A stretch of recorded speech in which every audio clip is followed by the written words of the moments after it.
আমরা তো সবাই chicken biryani, beef biryani, mutton biryani, কত বিরিয়ানির নাম শুনেছি, কিন্তু আলু বিরিয়ানির নাম কি শুনেছি? আমি নর্মালি বাসায় মাঝে মাঝে আলু বিরিয়ানি বানিয়ে খাই, আর আমার কাছে কিন্তু ভালোই লাগে। আর খুবই ইজি বানানো। ফার্স্টে আলুটাকে ভেজে নিয়েছি, আলুটাকে ভাজার পর রেখে দিয়ে ওটাতেই পেঁয়াজ বেরেস্তা করেছি, তেজপাতা, এলাচি, দারচিনি এসব দিয়ে। আর রেড মশলা, এটা কিন্তু বানানো খুবই সোজা।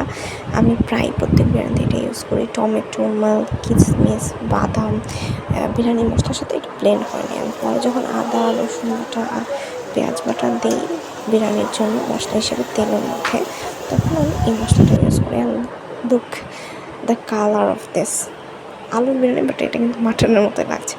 আমি নর্মালি বিরিয়ানি একটু অন্যরকমভাবে বানাই। আমি মশলাটা তৈরি করার পরে চালের সাথে, পোলাও চালের সাথে এটাকে মাখিয়ে দেওয়ার পরে আমি পরে পানি অ্যাড করি। আর পানি অ্যাড করার ক্ষেত্রে, যেমন আমি এখানে 3 পট পোলাও চাল নিয়েছি, আমি ঠিক 6 পট, সেম পটে 6 পট পানি দিয়েছি। বলক ওঠার পরে ঠিক এভাবেই আমি ঢেকে দিই তাওয়ার উপরে রেখে।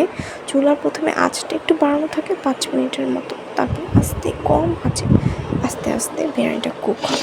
And the result, it's really so appealing.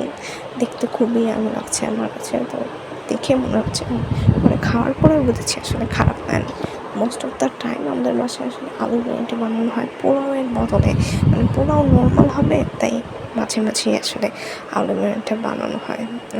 খুবই ইজি বানানো।